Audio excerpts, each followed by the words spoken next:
Hi, welcome everyone to another episode of Dialogue Over Division. And today I have a young lady with me, Alexa Posa, and she's from Edmonton. And I've watched some of her clips and what she's been doing in and around Edmonton. And I just really wanted to invite her on the podcast to see who she is exactly and why she is doing what she's doing.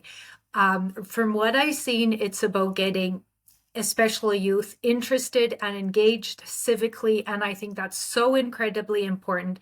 So Alexa, I'll turn it over to you. If you could maybe just give me a little bit about who you are first. Yeah, for sure. So, my name is Alexa. I'm 20 years old and I'm from Edmonton, Alberta. And I've been running the social media account Alexa Reports for about 2.5 years now. And like you said, I'm just kind of trying to bring more like-minded young adults together because I feel like finding people within like my age group, like Gen Z, having kind of conservative political opinions is more rare nowadays. And I'm also a journalist for the Counter Signal. I've been doing that for about 2 months now, so that's been pretty fun. And yeah, like I said, I was a university student at Concordia. But yeah, not anymore because I did get kicked out for being unvaccinated. But yeah. And so tell me about that. What were you taking at Concordia? So I was taking business management, and luckily I was a first year student, so I was only in my classes for like 2 weeks. So, being kicked out, I didn't really lose that much. Like I feel like if I was in there for like 2+ years, I would have been more upset. But yeah, I got kicked out, and even too, I wasn't allowed to attend any online classes for being unvaccinated, which just like that blew my mind because I'm like, what? Like, can I pass COVID through the computer? Like it doesn't really makes sense. So, and I know that was actually the case for a lot of students. Like millions of students got kicked out for being unvaccinated. I know multiple students couldn't even attend online classes. So, yeah. Yeah, crazy. So you were just in school for 2 weeks, Yeah. like in person classes or even online? Yeah, so I was doing in-person classes, but I know my school Concordia was having online classes at the time, but they wouldn't let like any unvaccinated students even attempt to register for those classes. They just completely blocked us. And I actually right now I'm in the middle of a human rights complaint against them. So it got passed through and everything, and I'm just waiting for like an officer to review it. But yeah, it's been taking some time. It's been like a year and a half now, 2 years that I've been waiting. So we'll see. Well, I'd like to talk about that a bit more, but maybe we'll just park that for now. So then you go to Concordia, and then what was it like? Did they just say, okay, you haven't shown us, you're not allowed to attend? Did they return, did you pay for your classes, like your semester, year, and how did they refund your money? What happened there? Yeah, so luckily for me, I didn't pay my tuition yet. So I actually like there was no money that I spent that I didn't get back, except for obviously like I did spend a few $100s on textbooks, like Mhm. $500 for a parking pass, never got that money back. But yeah, luckily I didn't pay my tuition, so I didn't have an issue with that. But I know lots of students who did pay their tuition actually didn't get any of that money back. And I know Concordia was threatening that if I did like pay, I think it was like $5,000 that they were going to take that from me. So, yeah, basically all the students got an email saying, because it was the restrictions exemption program. So every student got an email saying, okay, like you need to have 2 shots by this date if you want to go to campus. And they literally had security guards there, like checking your QR code, making sure that you're vaccinated. And I didn't attempt to go on campus without it, just because I didn't feel like fighting that, but I know a few students did, and yeah, they like weren't allowed to attend campus at all. And they did have an option for a little bit to get like tested to go, but you had to like pay that out of your own pocket every week it was or something, 2 weeks to do that. So I just was not interested in that. But yeah, it was all through email. Okay, so you had just finished high school too? Yeah. Yeah. And then you were like, yay, I get to go to Concordia. I'm going to do a business degree. Just Yeah. had plans to, for post-secondary education. Yeah, exactly. I was like, I worked 12 years of my life. I was an honor student. I feel like I deserve to be in university. I was looking forward to this for such a long time, and I feel like all of my hard work kind of went down the drain because like within a few hours I was told I can never attend campus again, right? So, yeah. Do you know if they've changed this, or are they still enforcing a vaccine mandate? Do you know? Yeah, so I know now students can go back if you're unvaccinated. They're not enforcing it anymore. But I think for me, and I think for a lot of students, we don't want to give these institutions our money after what they did and just, yeah, forking out thousands to give to Concordia. Mhm. I'm not interested in doing that. And almost every single university did that. So I think now I know there's a lot of students who are trying to kind of get real world experience instead of going back to university. We'll see. I might still go back, not to Concordia though, but yeah, I know they're not enforcing it anymore. Okay, and so that was a business degree, and now you've transitioned into at least with a career-ish in journalism or starting. So is that something you're interested in pursuing now? And how did you go on that journey?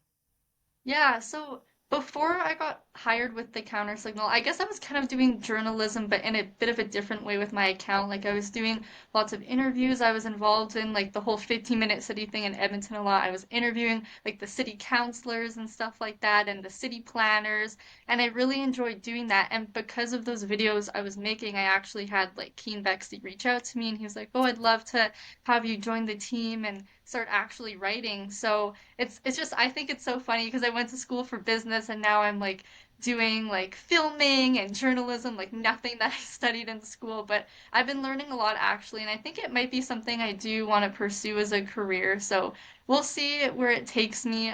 But yeah, I've been enjoying it a lot. It's awesome. I'm learning so much. The CBC hasn't reached out to you yet? No, unfortunately not. I don't think they'd want me.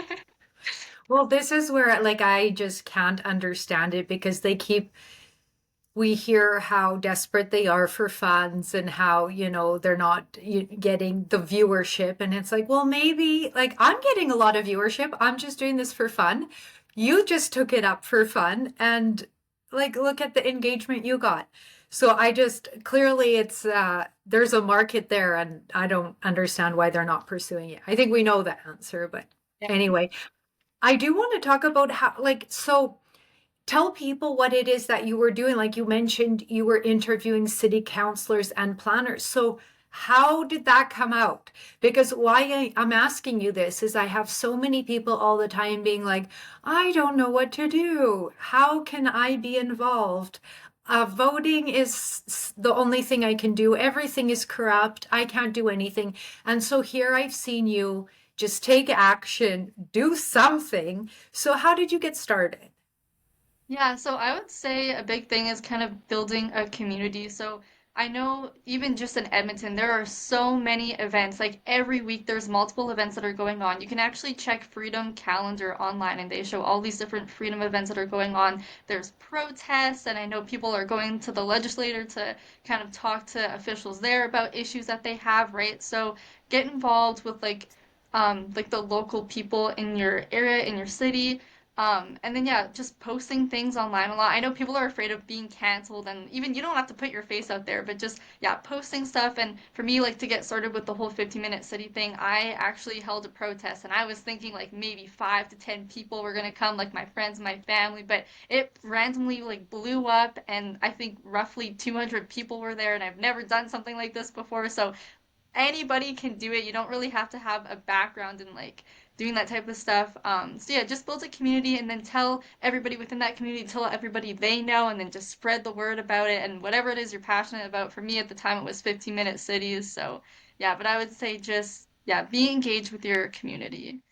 Well, and what it is you're describing is civic engagement, and it's kind of taken on a bit of a dirty uh, description, I guess. I don't know. And that's what I think is actually sad because in a healthy democracy, we need people engaged. If they're not engaged, it's not going to be a healthy and strong democracy.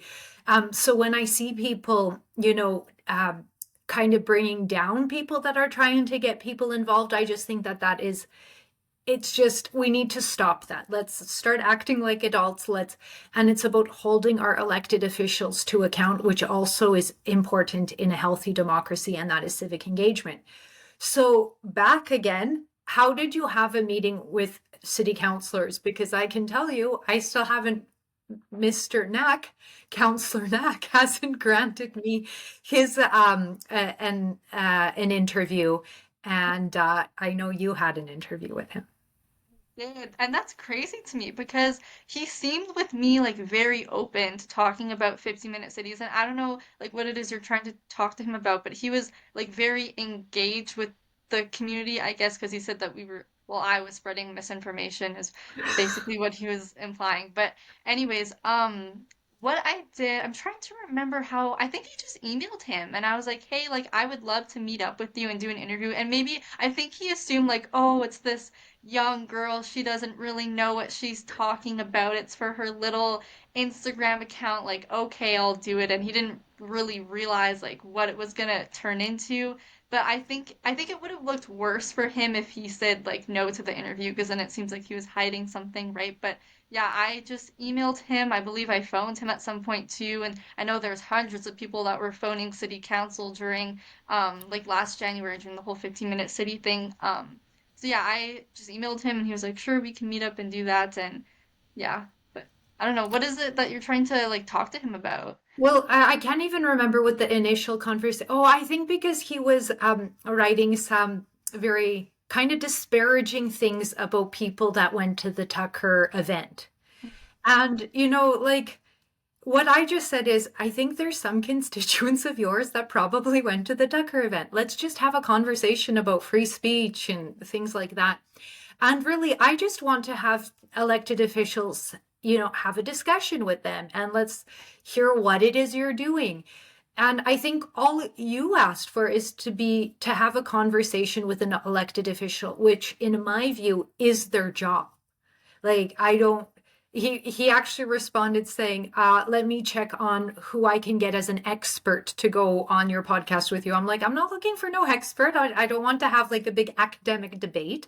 I just want to know why it is you said that. And let's talk about why you feel that way. That's appropriate. What about constituents that don't feel you're representing them when you say things like that? So it was basically that's how it started. But I just feel that there's a big gap, a big bridge between citizens and elected officials. And I think if we don't start having these conversations, it's just going to get bigger. That gap is going to continue to get bigger and bigger. So I was just trying to have a conversation, like no gotcha moments. I even told him that, like, I'm not interested in that. Um, so yeah, it was just to have a longer form discussion about things in Edmonton and what the role of a city councillor is, because people don't even understand that. That's so true. So I want to hear too, you talk to city planners, but what I've also seen you do is talking to youth and asking them, like I saw the one about, tell me what your thoughts are about Justin Trudeau, our prime minister. I think some of them had a few drinks, so there were a bit of expletives.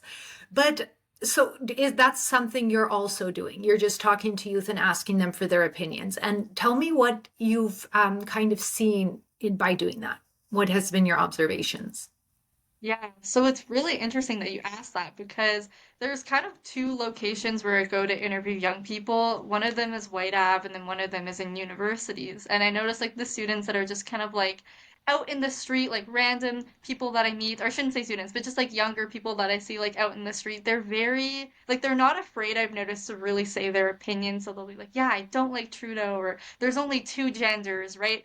But I notice when I go into the universities, a lot of students seem kind of indoctrinated and they're all kind of within this like same bubble. And I know I did go to the university to interview students at the U of A about a scholarship that was only available for Black students or if you identify as Black. And I was like, well, that's interesting. And it was for like the science department. It wasn't even about like helping minority groups. It was literally just for the science department. So I was like, well, like if I was a student there, I would be pretty upset. So I went there to interview students about that and they're all like, "Oh, yep, like that's a good thing. Like I'm okay with that." And I was like, "Really? Like even if you were performing higher academically, you still think that it's more fair for a Black student to get that scholarship over you just because they're Black?" And they're like, "Yep."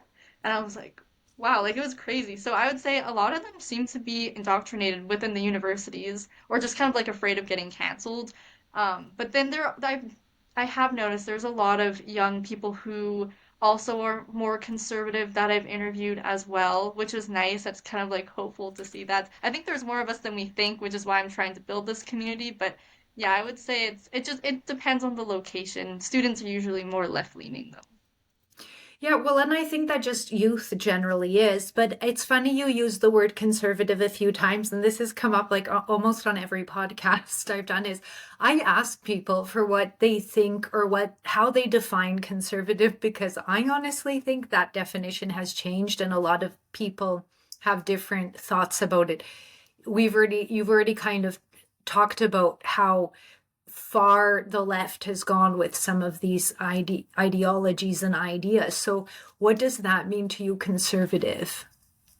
Yeah, so I would say like to me like being a conservative just kind of means having traditional values, but I guess a lot of people see traditional values now as extremist values. So I would feel something so simple like, oh, there's two genders. Like that's a very, very like basic traditional belief. But nowadays, if you say something so simple like that, you're labeled as a right-wing extremist, right? So yeah, I would say having traditional values. And what's interesting too is I know one of my friends, she was actually in the conservative group chat at the U of A, and I can't remember what she was bringing out, if it was something about like immigration that she was talking to the students about, and she actually got removed from the conservative U of A group chat because her opinions were too conservative, and it was so confusing because it was like, how can you be too conservative for a conservative group? But I know she didn't say anything that was like mean. She's such a lovely person, right? But yeah, so I would say to me, like being a conservative just kind of means holding those like traditional values. And I don't want to put you on the spot, so if you're not comfortable answering, because I didn't actually ask anyone else about these things, but I feel lots of more left-leaning or progressive people feel that conservatism is still against abortion and against gay marriage. And I think that's where there's a lot of confusion or just resistance to the word conservative. And I'm just really interested in your perspective as a younger person, what your thoughts are on those two issues, if you don't mind sharing. Yeah, no, I'd love to I share. don't want to hurt your feelings. Just No, kidding. no, I love talking about this. This is wonderful. So yeah, I would first the gay marriage thing. So I guess kind of before I give my opinion on that, I just want to say I am Christian, right? So my religion is very important to me. But again, even as a Christian, a lot of people when they hear like, "Oh, you're a Christian," like, "Oh, well, you must hate gay people and you want them to Right. die." Like, well, no, that's not the case because kind of how I view a gay person and them like sinning is the same way I view like somebody who would have sex before marriage, right? They're both like sinning, Or but obviously, stealing. yeah, yeah, right? And I love people who have had sex before marriage and I love gay people, but does that mean I'm gonna condone those things and I'm gonna say being gay is good and you should do that? Well, no, because that goes against my religion. But if that's your choice, God gave us free will, then that's what you want to do, right? And as for abortion, I would say I am pro-life. Again, I'm Christian, so that kind of goes hand in hand with that. And I just feel like, yeah, obviously, if you're getting an abortion, I feel like you are killing a life just because either way, like no matter what, unless you have a miscarriage, you are going to be having a human. Like you're going to be giving birth to a human, to a baby, right? So stopping that anytime like that process, I just think that that is murder because you're stopping the natural way that the baby would have like been born and come out, if that makes sense. Yeah, but you don't have, if somebody chooses to do that, you don't want to give, you don't want them to have the death sentence themselves. Like that's No, where I think there's like let's just actually talk about these things. Like you don't seem to want to harm those people either. And not at for me, all. like both of us are women, you still have a few more years ahead of me to go, but it's such a difficult topic too.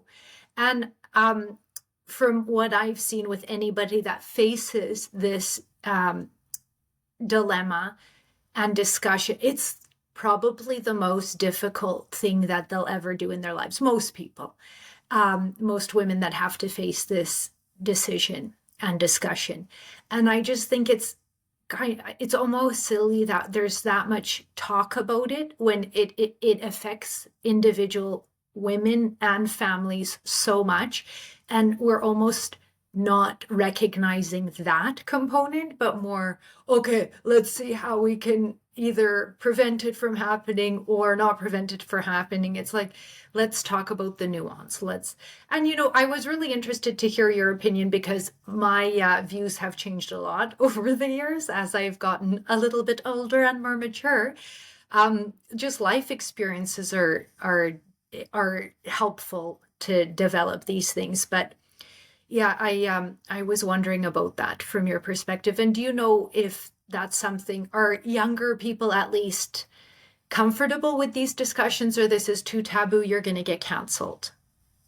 Um, I would say I know younger people love to talk about it, but it's only acceptable to talk about if you're coming from like the left perspective. So I would say it is really taboo as a young person to be like, oh, well, I'm pro-life, especially as a woman. Like, I feel like people would go crazy over that and like try to cancel you. And I know if you do have more conservative views, like younger people just stay quiet and they don't say anything. And I know for a while that was me, right? Because like growing up, the last thing you want to do is stand out, right? Like you want to fit in with everybody. So if everybody else around you is thinking one way or acting one way, you're just gonna kind of follow. And it's unfortunate, but yeah. Well, and this is the reason that I've started doing what I'm doing is we can have a conversation, but it's also important to understand the process to get anywhere. So, like I hear people say if the conservatives get elected, especially federally, they're going to bring back a ban on abortion or gay marriage. And I'm like,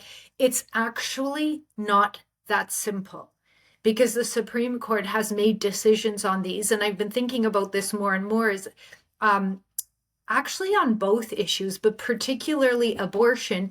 If Canadians understand that it's the provincial government that administers healthcare and abortion clinics, it's a provincial matter. But then, like, you hear them always going and talking to the federal officials about it, and it's like if the conversation was just a little bit more elevated with a better understanding of our political and legal systems and all of that, I think we would have a more fruitful discussion. So I'm wondering if you've seen that too in your discussions when people push back. Sometimes you're like, hey, that's not how things work, given that you've gotten so involved in this stuff. Yeah, for sure. I think there's a lot of like younger people who are uneducated on what they're talking about. And not saying that they're like stupid, right? Because I think obviously if you're in university, like you have to have some form of intelligence, right? But I think it's just a lot of like misinformation. And I hate to use that word, but I know there is a lot of misinformation or indoctrination that's being told to these students and universities, right? And I think that they truly believe they're right because that's what their professors are telling them. And I think that they truly believe what they're doing and what they're saying is for the benefit of them and everybody else around them, and they are trying to help people. But yeah, like you said, I think too the government is really trying to like stop us from having these conversations because they want us to be fighting and, have us be against each other. But once we kind of sit down and we talk, we might actually realize that we agree on a lot more than we thought we did. And when you have these conversations, the truth is gonna come out. And again, that's not what they want, right? So, yeah. Yeah, well, it's interesting. You said a lot of young people don't understand these processes. I can tell you it's like no matter the age. I think we kind of learned it in grade 8 or something, and then it was like in one ear, out the other, and lots of it has been lost. So that's why I think it's important to have these discussions. Um, I There was something you had brought up that I wanted to touch on, and I didn't write it down. Remind me just what you were saying a second ago. About universities and indoctrination, the government wanting us to fight with each other. Yes. Yeah, no, I got it already. Not coming together, because then we have more commonalities than others. And one thing I've been seeing, and this is kind of where I see the distinction between the political parties, at least a little bit more, because I don't really love the words conservative or liberal because or socialist, I think, has kind of stayed the same, but the other ones have kind of really mutated a lot. But for me, I find it's a little bit more a conversation about whether or not you believe and want personal autonomy and responsibility versus whether or not you want the government to be there to, help you out um, for everything. Or more than, not just public health care, but okay, you're down on your luck. Okay, government, come rescue me. And I wonder if you're seeing that with the youth and whether or not they're interested in that message. Yeah, if I'm being honest, a lot of young people actually don't talk about that. And again, this is gonna sound like crazy, but I feel like kind of what young people like to talk about is whatever's trending.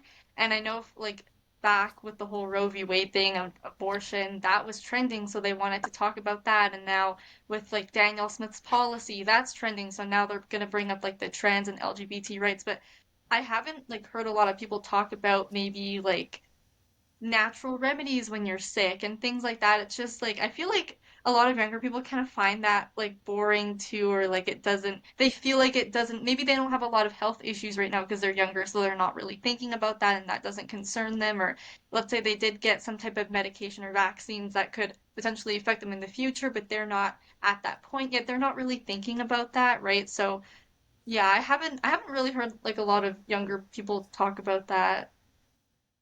Yeah, and it's interesting probably too what you're saying is some of these things don't affect them right now. So why bother worrying about it, which makes sense. Um, I think that makes perfect sense. One thing somebody told me too is their younger brother was in school and he found that there some people are actually not interested when they're hearing, the same message over and over. And it made sense to me because what do young kids do? They rebel, like, especially if somebody's telling them constantly, like, berating them with something. And so I've been interested to see whether, with the gender discussion or other things, whether kids at some point are like, okay, you're ready. Stop like inundating me with this message. I want to rebel. And they like, and I've heard sometimes they are going back to more traditional values because that one's already like over the top. So have you seen that? You're Yeah. nodding. Yeah, no, I definitely have for sure. Like I've even like have like TikToks like pop up on my For You page, just like random people I don't know who are younger and they're kind of posting stuff about that, about like there's only two genders and I'm raising my kids that way, or I'm never raising my kids to be trans. And I'm like, "Oh wow, like that's kind of interesting, right?" So there definitely are some younger people who are awake, and I feel like the ones who are awake, they're very strong in their beliefs and they're kind of not afraid to share that. And same with like the more left-leaning ones, I feel like they are also strong in that and they talk about that a lot. But yeah, it's hard because I did hear something too about like our generation, Gen Z, is like the most conservative generation, like that was uprising for like decades, right? So I did hear that, and I think that's an interesting thing to note. But yeah, Mhm. there's definitely a lot of people who are like, okay, like, and even I don't know, did you hear the Girlhood song by Dylan Mulvaney that I came out? couldn't watch it. I like Okay. 3 seconds and I had to turn it off. Yeah, so that's like this is the first time actually I've noticed where kind of all of the young people in Gen Z are in agreement that that song was like really, really bad, because basically like Dylan Mulvaney is that trans influencer who was with Bud Light, and then they wrote that song saying this is what girlhood is, and it was about like one night stands and taking like medication and going to therapy and being lazy and not getting out of Are you bed. serious? Yeah, it was so bad. So finally, all of the women and the feminists were like, you know what? Like, that is not what girlhood is. This is not what it's about. And who are you to say what girlhood is about? Because you've only been a woman for like not even 2 years, whatever it is, and you didn't grow up being a girl. And yeah, that's actually the first time, and this happened like recently, a few days ago, that I've noticed everybody's kind of in agreement that that was like pushing it too far. And I think Dylan thought, oh, like they love me, the youth loves me. I'm just gonna release this song and it's gonna be great because I'm trans and you are not gonna say anything bad about me, right? But no, that was, I think, a big awakening for Dylan, like, oh, like that wasn't okay for me to do. And yeah.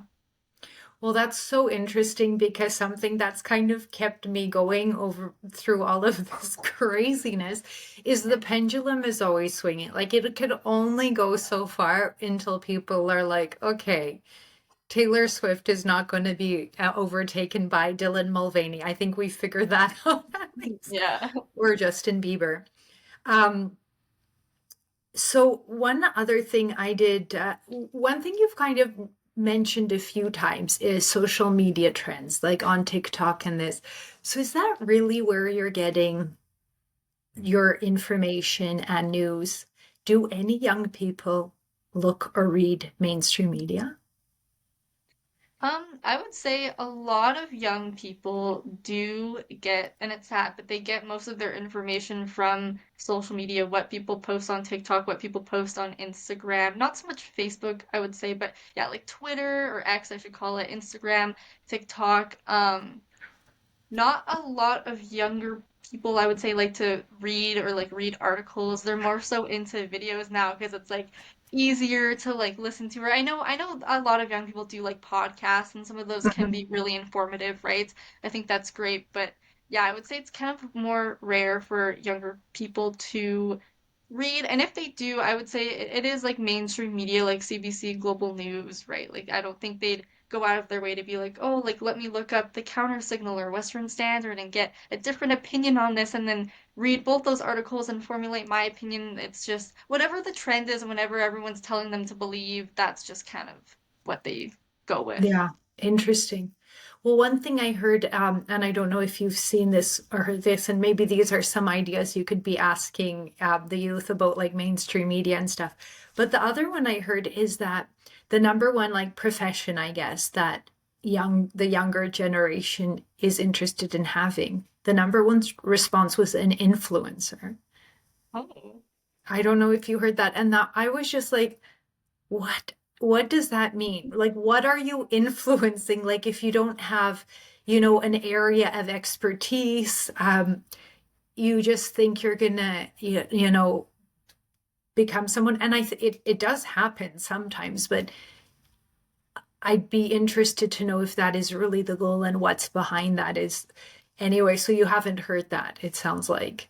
Yeah, no, I haven't. But honestly, I kind of believe that because I know a lot of young people, they're like, oh, like it must be so easy to be an influencer, and I like wake up and make a few TikToks, and that's what I do for the day. And I think this kind of stems from Gen Z is a little bit lazy, I would say. And I don't know if you saw this video either, but this girl like went viral because she posted this video of her like complaining about her job and how she had to work like an 8-hour shift one day, and she was just crying. She's like, I can't do it. It's so hard, and I have Yeah. to do this for the rest of my life. So I think, yeah, some of it stems from like Gen Z might be a little bit lazy, and they're like, oh, well, if I can just be an influencer and be at home and just make a few little like videos and post that and then my life is like so easy and I get free like PR packages sent to me, right? So yeah, a lot of it isn't like influencing in the sense that you would think like you said they have like a niche or a talent or some type of expertise they can talk about. It's more so like dancing on TikTok and, doing stupid things like that to get money. Opening presents. I've heard of that one. I've never seen the video, thank God. Yeah. But wouldn't it be helpful if the government just provided you with a steady income at home and then you could put out videos and um, not worry too much about working apart from a TikTok and then, fingers crossed you make it big. Um, Something we've heard a lot from Pierre Poilievre is constantly the affordability, especially for the younger generation. So is that something really you hear your peers concerned about?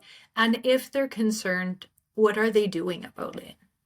Mhm. Yeah, for sure. Especially students. Like, even when I go to do interviews, like, I've had students tell me that they were like homeless once before and that they're like struggling to pay their tuition because of how expensive it is and just grocery prices, rent. I know a lot of younger people who were moved out had to move back home because they just can't afford it, right? So I know that definitely, well, it's an issue with everybody, young people, like older folks, it's an issue with like all ages, I would say. But yeah, as a younger person, it's kind of hard because you're in that tough spot where maybe you don't quite have your career set and you're paying for really expensive school, and then you're also trying to like balance like your social life, right? And then everything else you have to pay for, like your phone bill, grocery bill, right?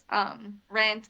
So yeah, I know a lot of young people like to complain about that, but in terms of actually doing something about it, again, I haven't seen them do anything that, or brainstorm ideas, or oh, maybe we should vote for this person, and or maybe I should research this topic. And yeah, I haven't heard them come up with solutions for that. Have they at least made the connection that it has to do with what elected officials are doing on any level of government, or not really? I don't think so, no, unfortunately. Well, there's maybe something you could connect the dots for people because that, like I said earlier, that's what one of the reasons I just started doing what I'm doing is it's just sad to see that the level of conversation and understanding in Canada. And so I think people do feel helpless. They don't understand what they can do. And then when they do it, either they get shamed for it or they're told, stop complaining. Like I just recently I wasn't even complaining. I was just noting that the passport lineup in Edmonton was like 250 people deep. And the rage I got in response, I was like can't we just try to have a better system for everyone? But it was like you should have been smarter about it and all this. I had a question which they couldn't answer on the phone. So it wasn't about just renewing a passport. And I just don't understand when people kind of come at you in that way instead of just being like, oh yeah, that looks like a problem. Let's see what kind of solutions we can come together with on that. So I just find that strange. And again, I think if we elevated the conversation, maybe it wouldn't be so hard to have those conversations. And from what I understand too, a lot of people feel that they're being personally attacked. And I also don't really understand that.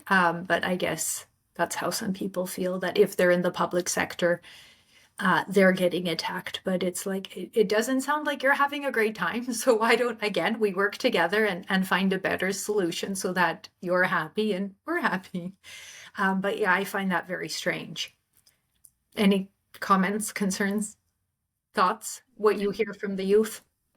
Yeah, no, I totally agree with that. I think, like you said, some of them struggle to connect the dots to what these issues really mean and where they're coming from. But I think a lot of it can sometimes be like fear because maybe they voted for that political party and they don't want to acknowledge, because, and I like to say this too, when you acknowledge that one thing is bad, so let's just say, for example, like you did research and you realized, oh, like the vaccine I took like is actually bad for me and could harm me.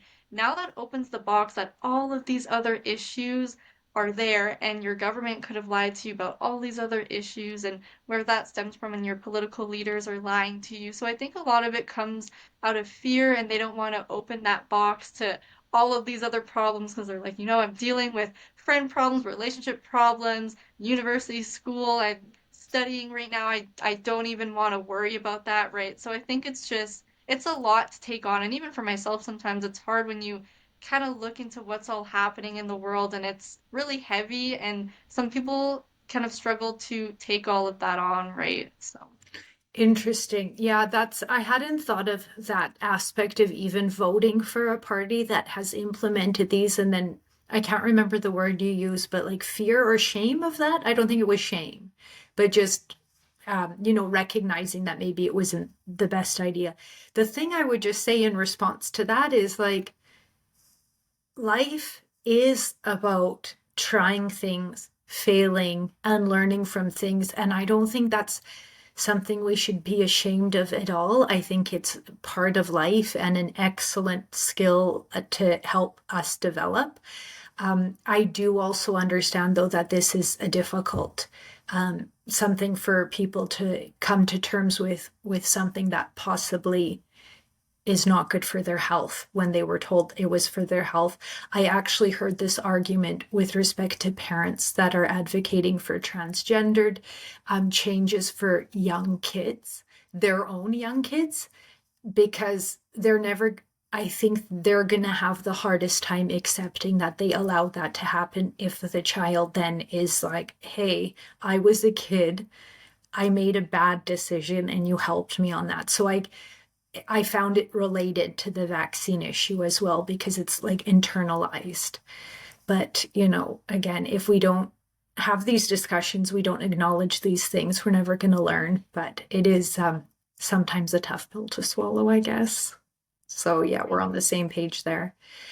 Um, I think we've really gone through a lot of the stuff which I wanted to talk about, but I did want to hear from you a little bit more about the human rights complaint that you did. And why I'm asking is not a lot of people know or understand what the Human Rights Tribunal is or does. And so I just like to hear how you found out about it, what you did, and how you've experienced that process.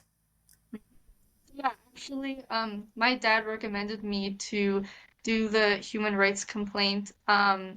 And the process, it wasn't too difficult. I just like went online. I went Alberta Human Rights. I searched it up, and then I looked, and there's like a bunch of categories you can pick from. And I think with mine, it was like religious discrimination is what I picked because I did send in like a religious exemption as to why I didn't want to take the vaccine, and basically Concordia read it, and I don't know who was looking at the exemptions, if it was religious leaders or just random people, but they looked at it and they basically told me, like, you're not religious enough, you don't have enough religious materials here, like, this isn't acceptable. And they sent that to me, like, the day before the deadline, right? So I couldn't, like, even go and, like, fix my exemption and talk to, like, a pastor, right? So, anyways, yeah, so I went under the religious discrimination, and then it's really easy. They have like a whole document for you to fill out, like your name, describe what happened. If you have any like documents or emails or links that you want to send, they have like an area for that.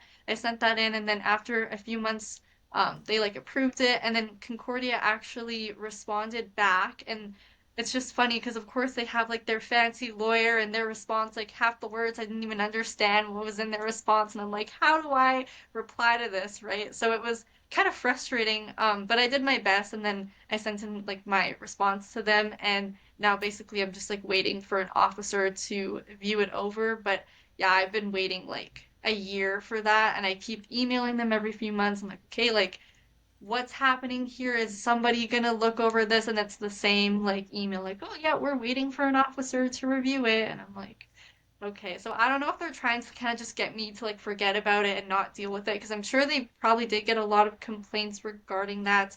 And just another thing I wanted to note too, and this is what I kind of wish I knew with doing this complaint, or if anyone's wanting to do a lawsuit over what happened with their university, it's better to not like sue the university itself and to go after like the individual. So for example, like it would have been for me like the president of Concordia, Tim Lorman himself, because then they don't have like that institution to kind of stand behind them. And I've heard people have actually been successful with that, with going after the individual instead of like the whole like business or institution, right? So that's just one thing I've noticed. But yeah, Oh, as of that's right now, interesting. You just gave me advice, and I'm a yeah. lawyer. Oh, I actually didn't hear that. So you have heard success when they sued the president personally. yes. And I know Interesting. too. Yeah, like if you know like Nathaniel Pulowski, it's just interesting because his father, Arthur Pulowski, he's a pastor, right? And then his university declined his religious exemption too and said he wasn't religious, and it's like, what? Like that's the son of a pastor. But then, Nathaniel's like, okay, well, I'm gonna sue you over the situation, and then Yeah. his president was like, okay, like go for it, sue the university. And he was like, no, I'm not suing the university. I'm gonna sue you personally. And he was like, okay, let's sit down and take a look at your exemption again, right? So yeah, and then Interesting.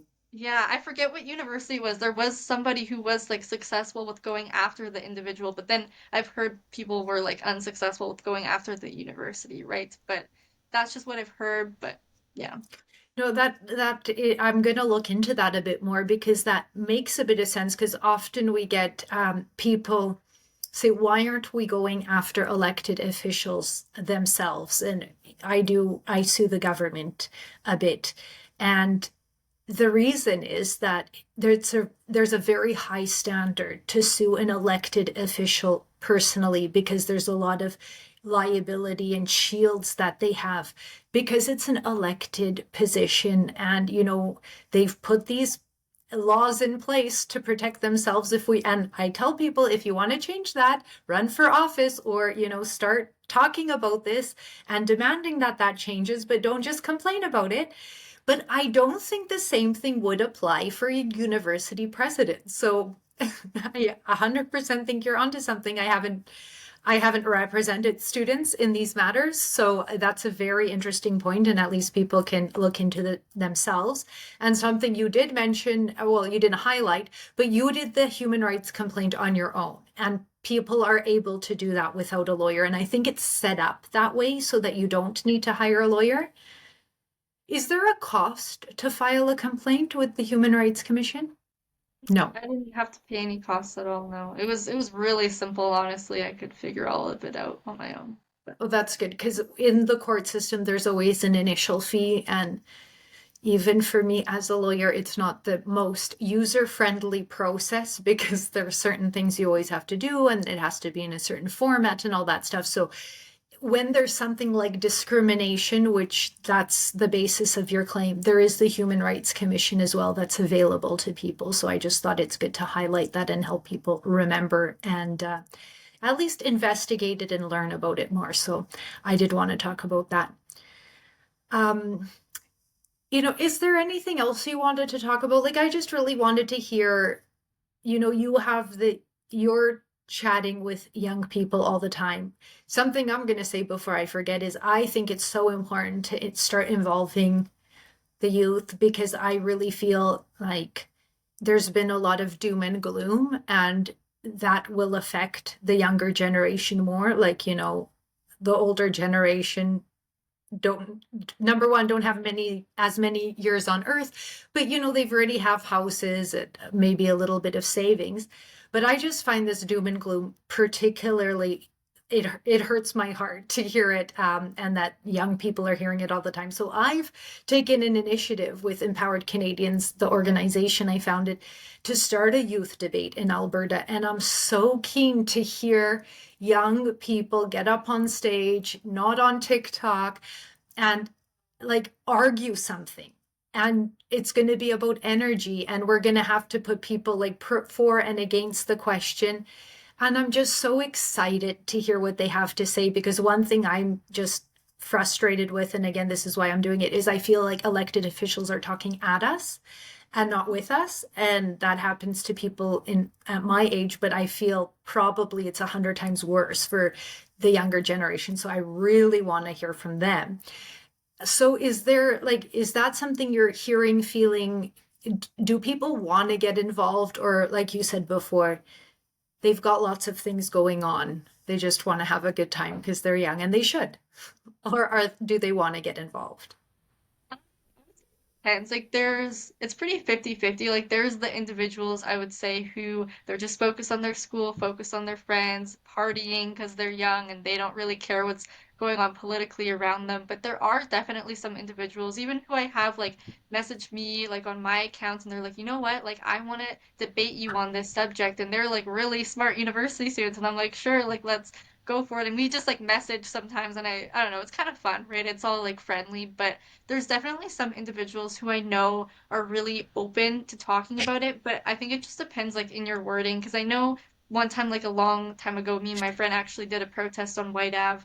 But it was a protest, and we had a bunch of points that you could talk about. It was like everything, like immigration, abortion, COVID. But we said whether you agree or disagree with any of those things, come here and let's just talk and just Mhm. be passionate. I think that's what we call it. It was like a passionate like gathering, and just be passionate about anything, and let's like talk as a community and just like see why everyone's passionate about what they're passionate about. And yeah, so I think if you word it in the sense that no matter like what your opinions are, come here and talk about it, and whether Yeah. you agree or disagree, then yeah, I think a lot of young people like that. Well, and it actually goes, this is one other thing. I had a conversation with a teacher and was challenging her. And I said, what I'm hearing or seeing is that a lot of youth coming out of school, they just want to be social justice warriors. And she's like, and what's wrong with that? And I'm like, well, if you're just gonna, like, what does that mean? You're just gonna sit on the road and complain? Or are you going to do something if you believe that, like, the world is gonna burn itself up? What are you doing about it except for sitting on the road, gluing your hand to the road? So I wonder, just given what you said about passion, like, are people coming just, with passion, and then how does that discussion go? Like, Yeah, so I would say that, like, a lot of it, it's just like it is passion, like you said, and they're just trying to like debate me or catch me. Um, But yeah, it's interesting because a lot of them don't necessarily like have a plan to like do something about it. And I know some of them like they've had like their own protests or like people protest by the U of A sometimes about like certain situations, but anything above that, like not really. I think most of it's just trying to like get me in a gotcha moment, right? And it's yeah, I hate to say it, but I feel like it's less passion and more so like they think that they can just like prove me wrong type of thing. mhm. But yeah, it's unfortunate. But Yeah, well, if there's any advice you could give young people about getting involved, or older people, or elected officials, any thoughts? yeah, so I would say like for younger people, I know sometimes like getting involved can seem a little bit scary, especially when your opinion's different than everybody else's, but it's okay to stand out, it's okay to be different, and if people don't want to be your friend because of your opinion, then they're not your true friends to begin with, right? No matter what your opinion is, whether it's religious views, political views, like doesn't matter, they're not your true friends. So just do what you believe in, what you're passionate about. And for older folks, I would just say, get involved in your community. Don't be afraid to start a page and post stuff and go to protests and meet like-minded people, and they can give you advice on so many things, and join different groups on like Telegram, Signal, right? And just be engaged with everyone. And any words of advice from the youth to elected officials? Um, I would say definitely engage more with younger people because I feel like we do have a lot of stuff to say. And I know sometimes elected officials kind of like to be like, oh, like they're a young person, like they don't know what they're talking about. I'm not going to give them my time of day. I've had that happen to me multiple times. But yeah, there's a lot of young people who are very passionate and who have strong opinions. And yeah, don't be afraid to talk to them the same way that you would talk to older people. And might even be a good pocket of people to get volunteers and, Mhm. you know, get some community organizations going. For So sure. thank you. That was really great. I really wanted to hear where you came from and why you're doing what you're doing. And are you mainly on Instagram? Is that where people can find you? Yeah, I'm mainly on Instagram, but I'm also pretty present on TikTok as well. And I do have an account on X too, but I would say yeah, mainly Instagram is where I'm on. Okay, perfect. I'll have to get your X account so I could tag you when I post Yeah. this. Okay, Well, sounds good. well, thanks again. Unless there's anything else, we'll just wrap up here and then we'll do a few more moments with the paid X subscribers. Yeah, no, I think that's everything. Yeah. Okay, well, thanks again for coming on the show and talking about your experience. Thank you for having me.